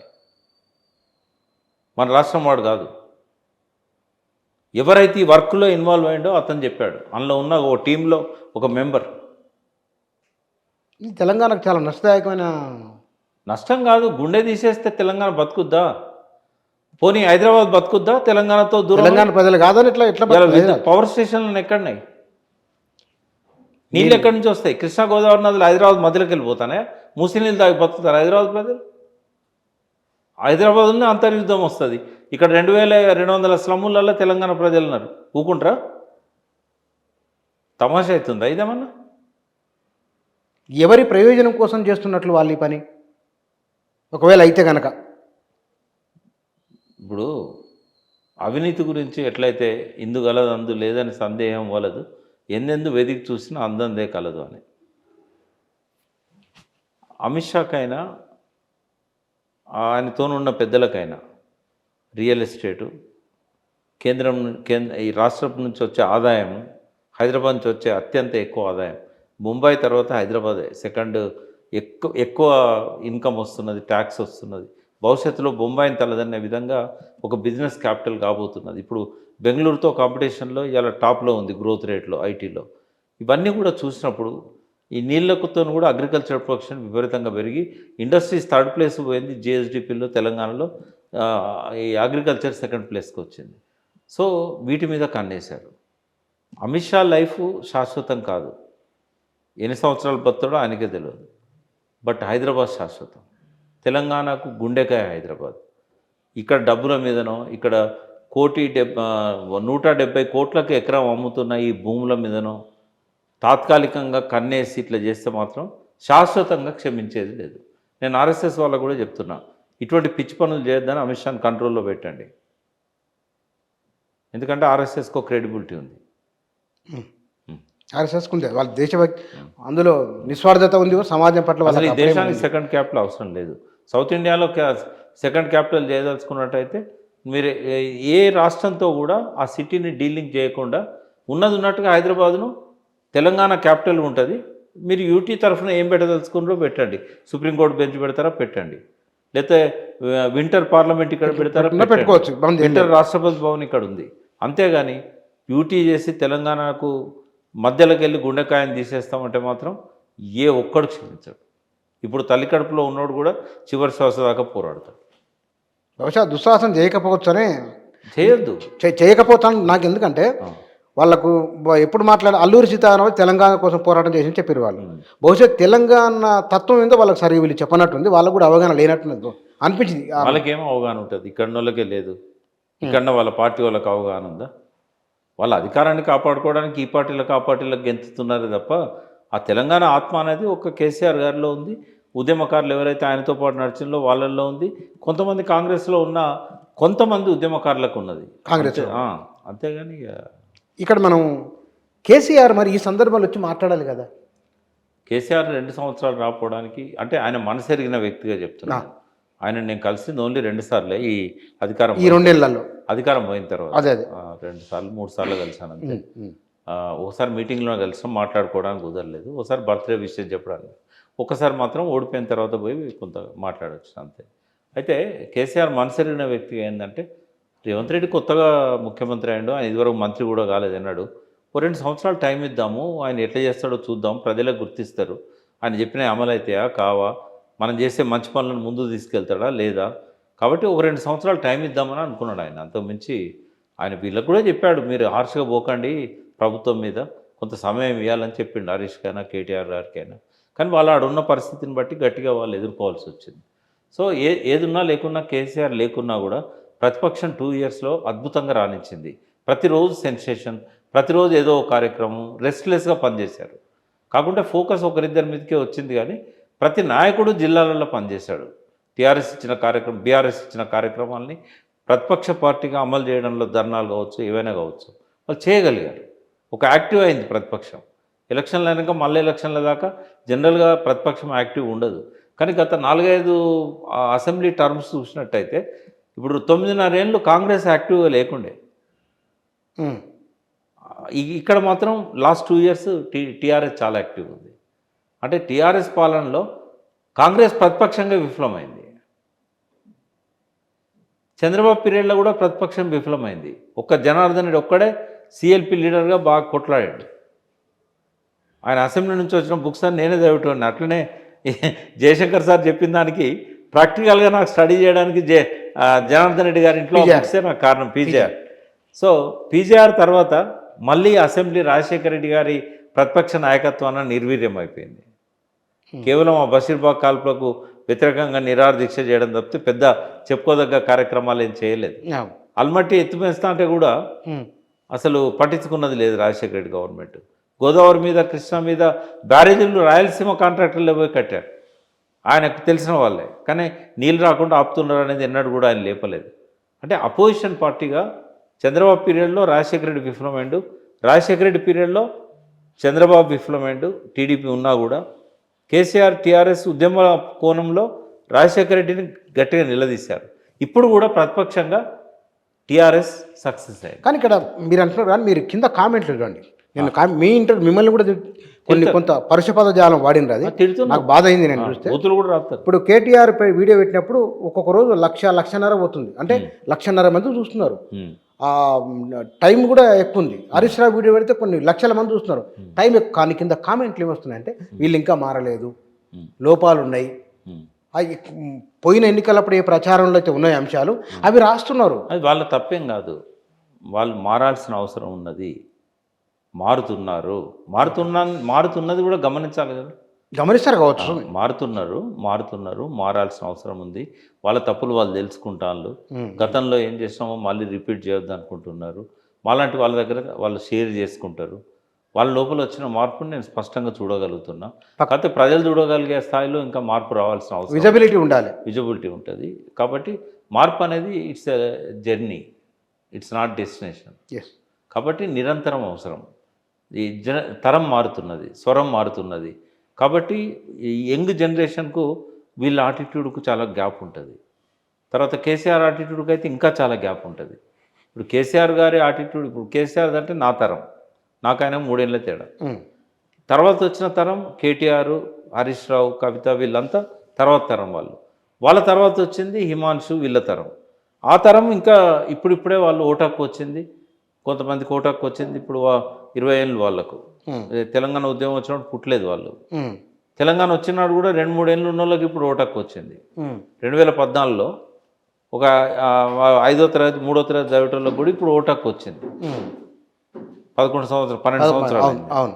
కాబట్టి తరం మారుతున్నప్పుడు ఆ తరం యొక్క వేగాన్ని ఈ పాత తరం అందుకోగలగాలి. తెలంగాణకి ఏం కావాలి, తెలంగాణ ప్రజల మనోభావాలు ఎట్లుంటాయి, ఆయన తరం వాళ్ళు, ఆ తర్వాత తరం వాళ్ళది కేసీఆర్ తెలుసు. ఎందుకంటే ప్రజలతో డీలింగ్ అయిపోయి 12 సంవత్సరాలు దాటింది ఆయన ఐఏఎస్లు జనరేషన్. చెప్పేది ఐఏఎస్లు, ఇంటెలిజెన్సు, పోలీసు, పరిపాలన, సెక్రటరీ, వీళ్ళే కదా ఆయన చుట్టూ ఉన్నది. అంతే. ఇక పార్టీ వాళ్ళు కొంతమంది ఉంటారు కానీ అడగంది చెప్పారు. తర్వాత ధైర్యం చేసేమన్న తప్పులుంటే కూడా చెప్పరు, భయపడతారు. అదే ఎప్పుడు కూడా ఒక మంచి పాలకుడు, ఒక మంచి అడ్మినిస్ట్రేటర్, ఒక మంచి మేధావి కేసీఆర్ లాంటి వాడు విమర్శించే వాళ్ళని పెట్టుకోవాలి పక్కన. ఆయనకు నచ్చదు. అది నెహ్రూకుందరగా క్వాలిటీ ఉండాలి. నెహ్రూకు ఉండొచ్చు, ఇంకెవరికైనా ఉండొచ్చు. కానీ ఎప్పుడు కూడా తన తప్పులను ఏలుపెట్టి చూపెట్టేవాడు. తన దగ్గర తను చేసే చెడును తన చెవిలో చెప్పగలిగేవాడు. ప్రజలు ఏమనుకుంటారో అది మంచి అనుకొని చెడు అనుకొని తను ఒక నిర్ణయం తీసుకున్నప్పుడు ప్రజల భావన ఏందో చెప్పగలిగేవాడు కావాలి. అంత నువ్వు బాగానే చేస్తున్నావు, ప్రజలు బాగా పొగుడుతున్నారు, ప్రజలు తిడుతుంటే ప్రజలు పొగుడుతున్నారు, ఇట్లాంటి ఏ గెలుస్తావు నువ్వు, బ్రహ్మాండం వేడితో గెలుస్తావు. మనం తక్కువ చేసినామా? ఇంటింటికి లబ్ధిదారులు ఉన్నారు కదా, వాళ్ళు ఏరా ఓట్లు అంటే ఇక ఎక్కిపోతుంది అన్నట్టు బాగా అహంభావం అంటాం కదా. అవును. ఆ, అయితే బారకూన్ మాఫీ చేస్తారు నేను చిన్న తప్పు చేస్తే ఆ రోజులు పోయినాయి. ఇప్పుడు కృతజ్ఞత లేదు. ఇప్పుడు ఎట్లుంటుందంటే కాళేశ్వరం కట్టిండు కదా, నీళ్ళు ఇచ్చిండు కదా, పథకాలు ఇచ్చిండు కదా, 4,000 ఇంటికి 2,000 ఇచ్చిండు కదా, పెన్షను మీకు బియ్యం కూడా ఇస్తున్నాడు కదా, ఇవన్నీ ఇస్తున్నాడు కదా, ఇంట్లోకి వెళ్ళి ఇస్తున్నాడా? ఆయన ఇంట్లోకి వెళ్ళి ఇస్తాడే ఇట్లా మాట్లాడతారు. కాబట్టి ఆ కృతజ్ఞత లేదు. ఇప్పుడు రైతులు ఆత్మహత్యలు చేస్తుంటే ఆత్మహత్యలు చేసుకోకుండా ఉండటానికి ఈయన ఈ పథకాలు చేసిండు, ఈ వలసలు పోకుండా ఆపడానికి నీళ్ళని తీసుకొచ్చి వ్యవసాయం అని ఇంట్లోకి వెళ్ళి తెస్తాడా? మనం కట్టిన పనులే కదా. ఇట్లా మాట్లాడుతున్నప్పుడు మారుతున్న తరం, మారుతున్న స్వరం, ఇవి అర్థం చేసుకోలేకపోతే ఇదే ఫలితం వస్తుంది. నేను కూడా చెప్పిన 96 మీటింగులు మీరు మాట్లాడిన ఎలక్షన్లల్లో లాస్ట్ మీటింగ్ రోజు చెప్పిన 95 మీటింగ్లు అయినాయి. నెక్స్ట్ మీటింగ్కి పోతాడు. That was the last meeting Bhupalpally. ములుగులో 95వ మీటింగ్ అయింది. హెలికాప్టర్లో కూర్చుని పోయి చెప్పిన చాలా విషయాలు కవర్ కాలేదు మీ మీటింగ్లల్లో, రొటీన్గా జరిగినాయి. ఒక ప్రెస్ మీట్ పెట్టండి రేపు పోయినాక, ఒక 2 రోజుల ముందు పోలింగ్కు, అప్పటికి అంతే ఉంది టైం. మీరు ప్రెస్ మీట్ పెట్టండి, పెట్టి కాళేశ్వరం విషయం కానీ అవినీతి విషయం కానీ మన మీద ఏవైతే ఆరోపణలు వచ్చినాయో, దళిత బంధు ఎందుకు వేయలేదు, ఈ అన్ని అంశాల మీద మీరు సమగ్రంగా ప్రజలకు అర్థమయ్యేటట్టు మారథాన్ ప్రెస్ మీట్ ఒక 2 గంటలు పెట్టండి అని చెప్పాను. రాగానే ప్రెస్కు కాల్ చేసిండు. నెక్స్ట్ డే ప్రెస్ మీట్ కంటే 1 అవర్ బిఫోర్ క్యాన్సిల్ చేసి, అదే ఆయనకు చుట్టుకున్నది. ఆ ఒక్క ప్రెస్ మీట్ జరిగి ఉంటే ఇంకో 2%, 3% వచ్చింది. వస్తే గవర్నమెంట్ అవుతుంది. అదే చాలా తప్పులు చేశారా అందులో అదొకటి చివరికి. కానీ మళ్ళీ చాలా గ్యాప్ తర్వాత 21కు 22కు వస్తున్నానని ఒక అంటున్నాను. మళ్ళీ డేట్ అవును దాంట్లో కూడా వస్తున్నాడు ఆయన. ఏ ఎజెండాతో వస్తున్నారు మరి? ఆయన ఏ ఎజెండాతోనన్నా రాని, నేను ఒక ఎజెండా పెడుతున్నా ఆయనకి. ఆయన ముందు ఆయన పార్టీ ముందు, ఆయన ముందు జలసాధన ఉద్యమం 2.0 ఇప్పుడు చేయాల్సింది అది ఒకటే. ఎందుకంటే చంద్రబాబు నాయుడు యథేచ్ఛగా జలవనరులను దోచుకపోతున్నాడు, రేవంత్ రెడ్డి ప్రశ్నించలేకపోతున్నాడు. ఆడున్నది ఆదిత్యనాథ్ దాస్ ఆయనకు రిమోట్ కంట్రోల్. కాబట్టి కృష్ణా గోదావరి జలాలు మన పొలాలకు మళ్ళాలి అన్నావు, మన భూములను మాగాణాలు సస్యశ్యామలం చేయాలన్నావు, ప్రతి నియోజకవర్గానికి 1,00,000 ఎకరాలకు నీళ్ళు ఇవ్వాలన్నావు, ఆహర్నిశలు కష్టపడ్డావు. ఇప్పుడు నువ్వు కట్టిన చెక్ డ్యామ్లే వేల్చేస్తున్నావు. ఇసుక మాఫియా వచ్చి నీకు 2 చెక్ డ్యామ్లు ఆల్రెడీ పేల్చేసిండ్రు. మేడిగడ్డ కూడా పేల్చిండ్లని నేను అంటున్నా. ఇప్పటివరకు పార్టీ స్టాండ్ ఏందో చెప్పలేదు. కేటీఆర్ గారు, హరీష్ రావు గారు కొన్ని సందర్భాల్లో పేల్చినట్టే కనబడుతుంది అన్నారు. పేల్చినట్టు కనబడు కాదు, మీరు నిపుణులను తీసుకొచ్చి పరిశీలించండి. మేడిగడ్డలో తప్పులు లేవా అంటే, ఏవైతే మేడిగడ్డల నాణ్యత లోపాలనైనా ఎన్డీఎస్ఏ చెప్పిందో అవి ఉన్నా లేకున్నా నేను వాటిని అంగీకరిస్తాను. అక్కడ నిర్వహణ లోపం ఉన్నదని ఎన్డీఎస్ఏ చెప్పిందో నేను అంగీకరిస్తా. దిమ్మెలు కొట్టుకపోయినాయి, కేసీఆర్ పట్టించుకోలేదని చెప్పిందో నేను అంగీకరిస్తా. మేడిగడ్డల ఎల్ఎన్టీ అలసత్వం ప్రదర్శించింది, ఎప్పటికప్పుడు రిపేర్లు చేయలేదన్నారు, దాన్ని నేను అంగీకరిస్తా. ఇన్ని ఉన్నా కూడా, ఇన్ని పీసీ ఘోష్ చెప్పిన ఆరోపణలు, ఎన్డీఎస్ఏ చేసిన ఆరోపణలు, విజిలెన్స్ కమిటీ చేసిన ఆరోపణలు అన్నీ కూడా నేను అంగీకరిస్తా అనుకుందాం మాట వరుస. కానీ ఈ ప్రమాదానికి వాటికి సంబంధం లేదు. దిమ్మెలు కొట్టుకపోయిన కాడ ప్రమాదం జరగలేదు, వరద నీళ్ళు పోయే కాడ గేట్లు తీసిన కాడ ప్రమాదం జరగలేదు, నాణ్యతా లోపాలన్న కాడ ప్రమాదం జరగలేదు. అవన్నీ మీకు 1వ బ్లాక్ నుంచి 4వ బ్లాక్ మధ్యలో ఉన్నాయి. 5-6 బ్లాకులకెళ్ళి నీళ్లు బయటికి వెళ్ళిపోయినాయి. కుంగిందో, పేలిందో, కూలిందో అది జరిగింది 7వ బ్లాక్లో. ఎట్టి పరిస్థితుల్లో బాంబు కాకుండా ఇంకా ఏం చేసినా కూడా ఆ పరిస్థితి రాదు. మీరు మొదట్లో మీరే ఫస్ట్ టైం మాట్లాడి ఈ అంశాలు లేవనెత్తింది మీరు. నేను ఏంటంటే, నేను రాజకీయవాదిని, నేను అడ్వకేట్ని, నేను తర్కశాస్త్రంలో గోల్డ్ మెడలిస్ట్ని, నేను నీటిపారుదల రంగం మీద అవగాహన వ్యక్తిని, నేను క్రిమినల్ అడ్వకేట్ని. దొంగతనాలు ఏ టైంలో చేస్తారు, ఎప్పుడు బాంబులు పెడతారు, ఎట్లా పెడతారు, ఎవరికి అవసరం ఉంటుంది, క్రిమినల్గా నేను 100% సక్సెస్ అయినా ఒక్క కేసులో కూడా నా వ్యక్తి జైలు పోలేదు. 800 కేసులు కొట్లాడినా ఒక్క కేసులో కూడా నా బొజ్జ తారకం గారు అన్నారు, నువ్వు రికార్డు చేసేది గిన్నిస్ బుక్ రికార్డ్ అయ్యేది, ఏ అడ్వకేట్కు ఇటువంటి గౌరవం దక్కలేదు అన్నాడు. 800 కేసుల్లో ఒక్క దానిలో జైలు పోలేదు నా దగ్గర. అంత ధైర్యంగా వచ్చాడు, ఈసారి దగ్గర పోతే నేను జైలు పోను అని. అన్నీ ఉన్నాయి కాబట్టి చెప్తున్నాను, నేను అది బాంబు పెట్టారని. మరి మీ మాట కేసీఆర్ వినాలి కదా. నేను ఏమంటున్నావు, విమర్శకుని దగ్గర పెట్టుకుంటే వింటాడు. ఆయన పెట్టుకోలే కదా నన్ను. ఉద్యమకాలం అంతా పెట్టుకున్నాడు. ముఖ్యమంత్రి అయినాక ఏదో కొద్ది రోజుల్లో చాంబర్కు రమ్మన్నాడు, రెగ్యులర్గా పోయేది. తర్వాత ఆయనే చాంబర్కు రావడం మానేసిండు. అప్పుడు ప్రగతి భవన్లో మీకు తెలుసు అక్కడ సెక్యూరిటీ ఎంత టైట్ ఉంటుంది. ఆయనకు ఆ ఫోన్ వాడే అలవాటు లేదు. ఫోన్ ఉన్న వాళ్ళు ఆయనకి ఇయ్యరు, చెప్పరు. ఆయన స్వయంగా 3 సార్లు 4 సార్లు నన్ను రమ్మంటే కూడా ఎవరి ముందు అయితే చెప్పిండో ఆ వ్యక్తికి ఎన్నిసార్లు ఫోన్ చేసినా మీ ముందే చెప్పిండు కదా రమ్మని. అంటే కేసీఆర్ ఇట్లా గోల్కొండ కోట మీద జెండా ఎగరేసి అంత దూరం నుంచి ఇట్లా అందరికీ నమస్తే నమస్తే అనుకుంటూ పోయి నన్ను చూసి నా దగ్గరికి వచ్చి చేయబట్టుకొని నువ్వు రేపు ఇంటికి రా, ఈ సాయంత్రం మేరా వీలైతే అని చెప్తే పక్కనున్న వ్యక్తిని కూడా నేను తర్వాత చెప్తా 6 నెలలైనా కూడా నాకు ఆయన అపాయింట్మెంట్ ఇవ్వలే. ఎందుకు అట్లా జరిగింది మరి? ఇవ్వలే. ఒకసారి నేను తమాషాకు మెసేజ్ పెట్టినా, మీ ద్వారా చెప్పాలి. ఈ ప్రపంచంలో 235 దేశాలు ఉన్నాయి. ఐక్యరాజ్య సమితిలో 193 దేశాల సభ్యత్వం ఉన్నది. మీరు ఏ దేశ ప్రధానితోనైనా మాట్లాడి ఒక సెల్ఫీ దిగి మీరు ఫోటో పెట్టమంటే నేను పెడతా 4 రోజుల లోపల. మీరు బ్రిటన్ ప్రధాని కానీ, అమెరికా ప్రధాని కానీ, అమెరికా రాష్ట్రపతి కానీ, పాకిస్తాన్ ప్రధాని కానీ 31వ రోజు నాకు కేసీఆర్ గారు అపాయింట్మెంట్ ఇవ్వండి, మీరు ఎవరితో ఫోటో దిగి రావాలనో చెప్పండి అని పెట్టిన నేను తమాషాకు. ఐకాన్ పెట్టిన నవ్వుకుంటా, అంతేగాని నాకు అపాయింట్మెంట్ అయితే ఇవ్వలేదు. అంటే అదొక పెద్ద పొరపాటు కేసీఆర్ గారు చేసింది. నాకేయడమే కాదు, ఎవరికి ఇవ్వలేదు, చాలామందికి. అపాయింట్మెంట్స్ ఇవ్వకపోవడం అనేది ఆయన పెద్ద లోపం. అది అంటే ఇప్పుడు అందరూ నేనేమన్నా ఇందాక ఇప్పుడు అంత ఆయన అనుకున్నట్టే నడవాలంటే ఆయన ఏ పదవిలో ఉండొద్దు. ముఖ్యమంత్రి ఉన్నప్పుడు ఇతరులకు కూడా కొన్ని అభిప్రాయాలు ఉంటాయి, ఇతరులు కూడా కొన్ని షేర్ చేయాలనుకుంటారు. నికార్సైన తెలంగాణ వాదులను కూడా నువ్వు రానియకపోతే ఎట్లా? నీకు ఎట్లా తెలుపుతారు? తెలంగాణ ప్రజల ఆత్మకోశ ఎవరు తెలవాలి, ఎవరి ద్వారా తెలవాలి నీకు? నీ చుట్టూ ఉన్న వాళ్ళు చెప్పరు, నీ ఇంటెలిజెన్స్ వాళ్ళు భయపడతారు నీకు. ఇంటెలిజెన్స్ వాళ్ళు ఎందుకు చెప్పలేకపోయాను చెప్పు నాకు? ఓడిపోతున్నారు అది కాదు, ఓడిపోతున్నారు అని రేవంత్ రెడ్డికి 4 రోజుల ముందు చెప్పిన వాళ్ళు సీనియర్ ప్రిన్సిపల్ సెక్రటరీలకు 15 రోజుల ముందు చెప్పిన వాళ్ళు పోతుంది గవర్నమెంట్ అని 24 గంటల ముందు నీకు ఎందుకు చెప్పలేకపోయాళ్ళు? అంటే చెప్పనియలేదు అంతే. అంటే డెలిబరేట్ జరిగిందా? అంటే ఆయన కొన్ని మాటలు వదిలిపెడతారు, వాళ్ళు హర్ట్ అవుతారు. ఎందుకు చెప్పాలి? జరిగేది ఆయనకే తెలుస్తుంది కదా. బాగా తెలివికలవంతో ఇగో ఇదొక మైనస్ పాయింట్. అయితే మరి కేసీఆర్ కింద కామెంట్లు వస్తాయి, మరి ఇన్ని చేస్తున్నావు నువ్వు ఎందుకు పోగొడుతున్నావు, ఎందుకు చేస్తున్నావు? నేను అడగబోతున్నా. నేనేమంటున్నా అంటే ఆయన తప్పులు చేసినావు అని అంటావు, ఆయనకు అహంకారం ఉందని అంటావు, ఆకాశానికి మళ్ళీ ఎందుకు ఆయనని ఆకాశానికి ఎత్తావు అంటే ఇప్పుడు ఇదే తేడా నాకు, విఠల్ గారికి, మన పృథ్వీకి, వాళ్ళంతా తెలంగాణ బిడ్డలు, నికార్సైన తెలంగాణకు కొద్దిగా ఆవేశం ఉంటుంది, కొద్దిగా ఆగం ఉంటుంది, అవన్నీ ఉంటాయి. ఆవేశపరులు అయితే చాలామందిలో ఆగం కూడా ఉంటుంది. కానీ వాళ్ళు ఆగం ఏం లేరు, వాళ్ళు చాలా పిన్పాయింట్గా మాట్లాడతారు. వాళ్ళ గురించి అంటలేను, కొంతమందిలో ఆగం కూడా ఉంటుంది కొంతమందిలో.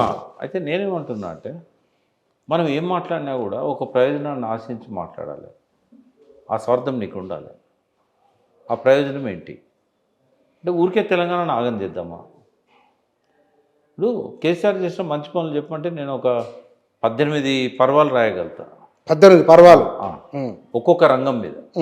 ఇప్పుడు ఎలక్ట్రిసిటీ రంగంలో ఆయన చేసిన మంచి పని ఏంటి, అదే వరుసగా 18 రాయగలుగుతా. నేను చాలా మీడియాలలో ఛాలెంజ్ చేసినా, ఇక్కడ కూడా చేస్తున్నా.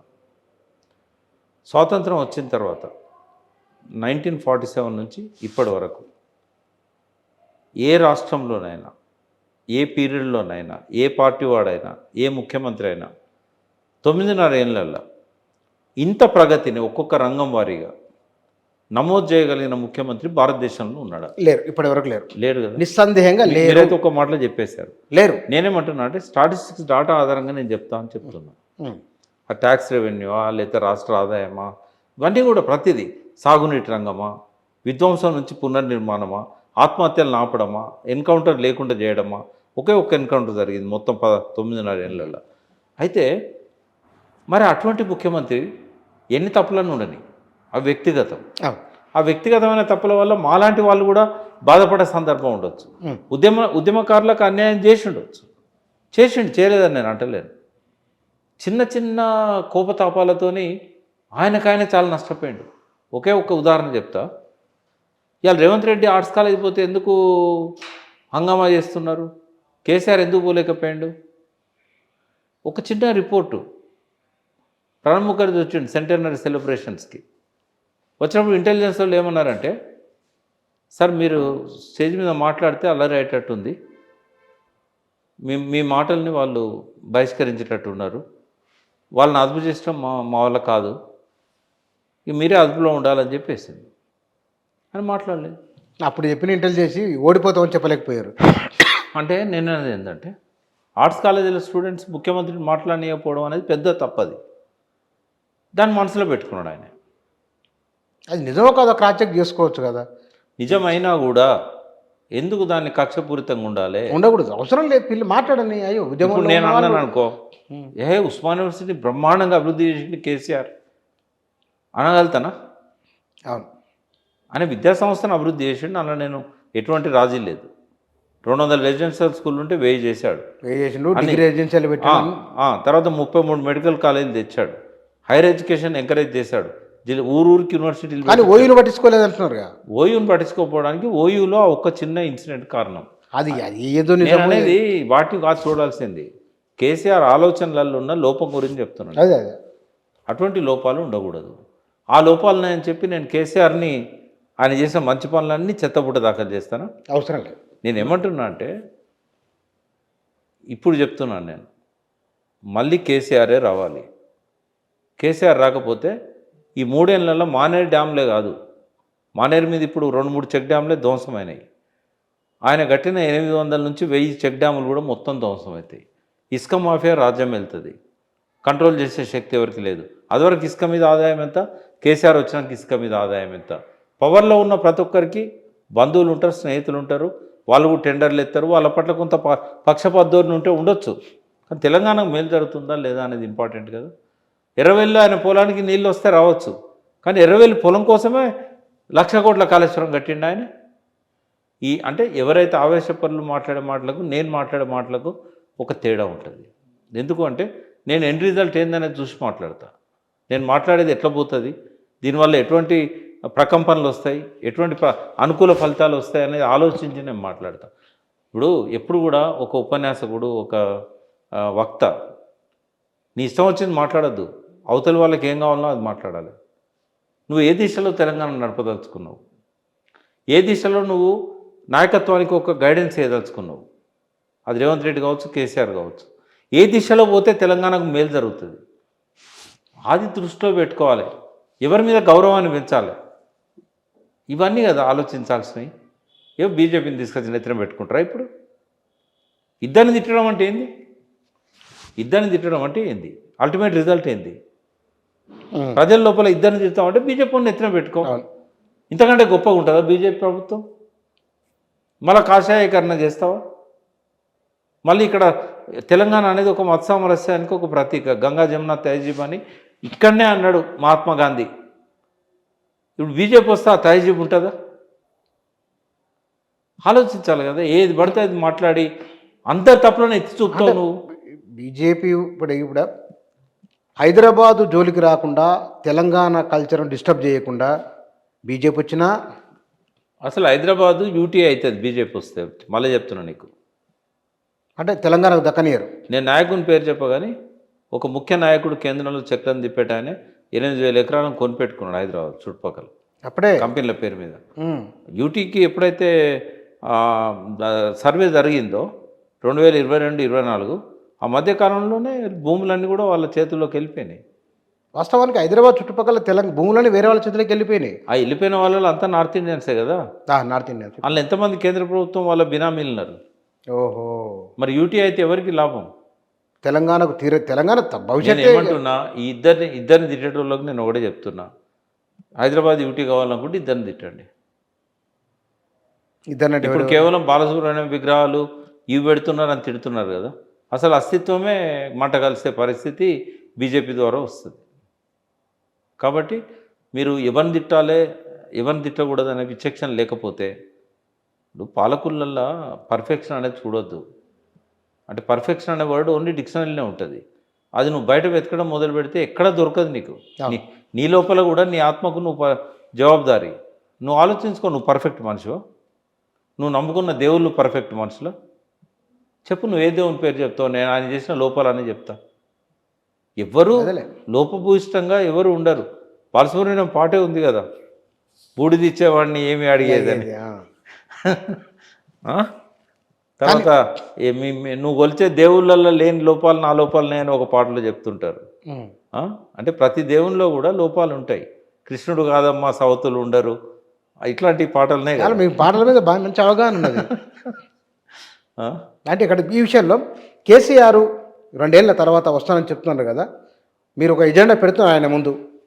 బహుశా ఇంటర్వ్యూ కూడా వారు చూస్తారని నేను అనుకుంటున్నాను. నేను కదలిక ఉంటుంది అని ఆశించవచ్చా? ఖచ్చితంగా ఉంటుంది. మీరే అన్నారు కదా ఒక ఇంటర్వ్యూలో, కేసీఆర్ గారు ఆఫీస్కి వస్తే కూడా అది వార్త అవుతుందని ఇందాక కూడా అన్నారు కదా. నేనేమంటున్నా, ఆయన ఒక టవరింగ్ పర్సనాలిటీ. ఆయన జనంలోకి పోతే ఏ రకమైన ఆర్గనైజేషన్స్ అవసరం లేదు. అవును. ఆయన ఒక ఉర్దూలో చెప్తాడు కదా, మంజిల్ అకేలా మై చల్ రాహం అనేది. నాకు అది చెప్పడం రాదు ఉర్దూలో. అంటే నేను ఒక్కనిగా మొదలుపెట్టినా, అందరూ నాతోనే జమ అయ్యిండు, పెద్ద అదొక కార్వాన్ అయిపోయింది అని చెప్పేసి అంటాడు కదా. ఇప్పుడు ఆయన ఏ పార్టీ అవసరం లేదు, ఎవరు అవసరం లేదు. ఒక్కడే కేసీఆర్ బయలుదేరితే వెనకాల 100 కార్లు ఫాలో అవుతాయి. ఎక్కడ ఆగితే అక్కడ లక్షల మంది జమ అవుతారు. ఈ 2 సంవత్సరాల గ్యాప్ వల్ల ఆయన మీద క్రేజ్ ఇంకా పెరిగింది. పుచ్చాన రోజుకు ఒకరిద్దరని నన్ను అంటారు, మీరు సార్ని కలిసినప్పుడు కొంచెం నాకు చెప్పారని నేను ఎంబడొస్తా. ఒకసారన్నా జీవితంలో ఆయనతో ఫోటో దిగాలని ఉంది, ఒకసారన్నా ఆయన దర్శనం చేసుకోవాలని ఉంది అని చాలామంది అంటారు. అలా వేరే కాంగ్రెస్ పార్టీ వాళ్ళు కూడా చాలా మంది ఉన్నారు, బీజేపీ కూడా ఉన్నారు. అంటే ఒక అభిమానం, తెలంగాణ ఆయన సాధించండి ఒక అభిమానం. సరే, పాలన అన్నప్పుడు అపసవ్యం ఉంటుంది, అపశృతులు ఉంటాయి, అపస్వరాలు ఉంటాయి. తప్పులు జరగలేదని నేను తర్వాత ఆటిట్యూడ్ విషయానికి వచ్చినప్పుడు నేను చాలా వ్యతిరేకిస్తాను ఆయన ఆటిట్యూడ్లో. ఆయన ఆటిట్యూడే కాదు, చాలామంది నాయకులు ఆటిట్యూడ్ కూడా కొత్త లోపాలు ఉన్నాయి, వాళ్ళు సవరించుకుంటారు. సవరించుకోకపోతే ప్రజలు ఆదరించరు వాళ్ళని. కానీ 3 ఏళ్ళ టైం ఉంది ఇంకా. అయితే చెప్పేటోళ్ళు కావాలి. ఇక్కడ ప్రాబ్లం అంతా ఏంటంటే, అంత నేను చేసేది కరెక్టే అనుకున్న టైంలో నువ్వు చేసేదానికి లోపం ఉంది, ప్రజలకి ఇట్లా అనుకుంటాను, నువ్వు చేసేది మంచిగా కావచ్చు నువ్వు అనుకునేది, కానీ అక్కడ వాళ్ళు రిసీవ్ చేసుకోవట్లేదు.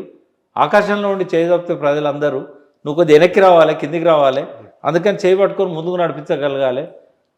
ఇప్పుడు అడగందే వరాలు ఇస్తే, కోరనిదే వరాలు ఇచ్చి కొండంత ఏమవుతుంది? బొమ్మరిల్లు సినిమాలో ప్రకాష్ రాజుకును ఆయన కొడుకు పట్టిన ఇబ్బందే వస్తుంది మళ్ళీ. అంటే అడగంది ఏది చేయకూడదు. ఆయన అన్నీ అడగకుండా చేసిపోయాడు. ఇంకోటి అన్నీ ఒక్కసారి ఓపెన్ చేయకూడదు. పికట్ ఆడేవాడికి తెలుస్తుంది. కార్డ్స్ అన్నీ ఒక్కసారి ఓపెన్ చేయద్దురా బాబు, మెల్లమెల్లగా చేయాలి. నువ్వు సంక్రాంతికి ఇత్తి వారం, ఉగాదికి ఎక్స్పెక్ట్ చేస్తాడు కదా. నువ్వు అన్ని సంక్రాంతికి ఇచ్చినావు అనుకో, ఉగాది నాడు ఇంటి ముందర పోయి తిడతాడు నిన్ను. ఏమీ లేదు అప్పుడు అన్ని ఇత్తివి, ఇప్పుడు ఏమి అయిపోతుంది. కరెక్ట్ ఉంటుందా? ఉండదా? డెఫినెట్ ఉంటుంది. చాలా లోపాలు ఉన్నాయి. ఇప్పుడు ఇది ఒక గుణపాఠం కావాలి మళ్ళీ ఆయనకే, ఎవరికో కాదు. ఆయన చేసిన లోపాలే ఆయన గుణపాఠం కావాలి. ఏదైనా ప్రజల చరిత్ర నిర్మాతలు. మావో ఏమన్నాడంటే, చైనా చైర్మన్ ఉండే కదా, చైనా అధినేతగా, ప్రజల నుంచి ప్రజలకు అన్నాడు. నువ్వు ప్రజలలో పో, ప్రజలు ఏం చెప్తున్నారో విను, ప్రజలకు ఏం కావాలనో తెలుసుకో, ప్రజలు చెప్తున్న దాన్ని క్వాలిటీ యాడ్ చేసి, వాల్యూ అడిషన్ చేసి మళ్ళీ ప్రజల దగ్గర తీసుకపో, అప్పుడు ఫాలో అవుతారు వాళ్ళు. కానీ నీ మనసులో పుట్టినవన్నీ నువ్వు ఇంప్లిమెంట్ చేస్తే వాళ్ళు రిసీవ్ చేసుకోకపోవచ్చు, మంచిగా కావచ్చు, అది నీకు మంచిగా అనిపించవచ్చు. కాబట్టి 2.0 ఏదైతుందో జలసాధన ఉద్యమం 2.0 స్టార్ట్ అవుతుంది కదా, ఆయన ఇప్పుడు పెట్టేదే అందుకు. వాటర్ మీదనే ఆయన రేపు ఉపన్యాసం అంత ఉంటుంది. ఆయన క్యాడర్ను, ఆ పార్టీ నాయకులను ఉత్సాహపరిచేది కూడా మళ్ళీ ఒకసారి మనం చేసిన విజయాలను రక్షించుకోవడానికి, సాగునీటి రంగంలో మనం చేసిన కృషిని ముందుకు తీసుకెళ్ళడానికి ఈ ఉద్యమం అవసరం అనేది ఆయన చెప్తాడు. బనకచెర్ల నుంచి నల్లమల సాగర్కి ఎందుకు మారింది, అన్నున్న కుట్రేంది, పోలవరం ఏంది, ఇవన్నీ విషయాలు వస్తాయి. ఈ విషయాలన్నిటిని కూడా గమనంలో తీసుకొని రేపటి రోజు జనంలోకి పోవాలి. కేవలం ఇది తెలంగాణ భారత రాష్ట్ర సమితి కార్యాలయం వరకే ఈ మీటింగ్తో ఫుల్ స్టాప్ పెట్టకూడదు. ఇది బిగినింగ్, ఇది ఆరంభం మాత్రమే. ఇది తెలంగాణ పల్లె పల్లెకి చేరాలి. మళ్ళీ ఒకసారి జలసోయి ఇప్పుడున్న జనరేషన్ కల్పించాలి. ఒక జన్జీ ఉద్యమం అనేది తెలంగాణ ప్రయోజనాల పరిరక్షణకు, తెలంగాణ గతంలో సాధించిన విజయాల రక్షణకు, సాధించబోయే లక్ష్యాల కోసం ఒక జన్జీ ఉద్యమాన్ని కేసీఆరే బిల్డ్ చేయాల్సిన అవసరం ఉన్నది. మరొక జన్జీ ఉద్యమం ఇక్కడ స్టార్ట్ కావాలి. తెలంగాణ ఉద్యమం ఒక జన్జీ ఉద్యమమే. ఆ పదం ఇప్పుడు వాడలేదు. ఒక సాగరహారం కానీ, మిలియన్ మార్చ్ కానీ, సకల జనుల సమ్మె కానీ, సహాయ నిరాకరణ ఉద్యమం కానీ, ఇవన్నీ కూడా జంజీలే. సో ఇప్పుడు మరొక జంజీ ఉద్యమం తెలంగాణ పరిరక్షణకు కావాల్సిన అవసరం ఉంది. తెలంగాణ అస్తిత్వాన్ని కాపాడుకోవడానికి కావాల్సిన అవసరం. Right sir, thank you. వాస్తవానికి కేసీఆర్ చుట్టూ మాట్లాడదాం అనుకున్న విషయాలు వర్తమానంలో జరుగుతున్న హైదరాబాద్ చుట్టూ, తెలంగాణ చుట్టూ జరుగుతున్న పరిణామాలు బహుశా ఇట్లా ఉండవచ్చునా, ఇట్లా జరిగితే కానీ దాని పరిణామాలు పర్యావసనాలు ఎట్లా ఉంటాయి అనే అంశాలతో పాటుగా కేసీఆర్ ఏం చేయాలి అనే అంశాలకు సంబంధించి వారి సూచనలు, సలహాలు ఇవి. Thank you.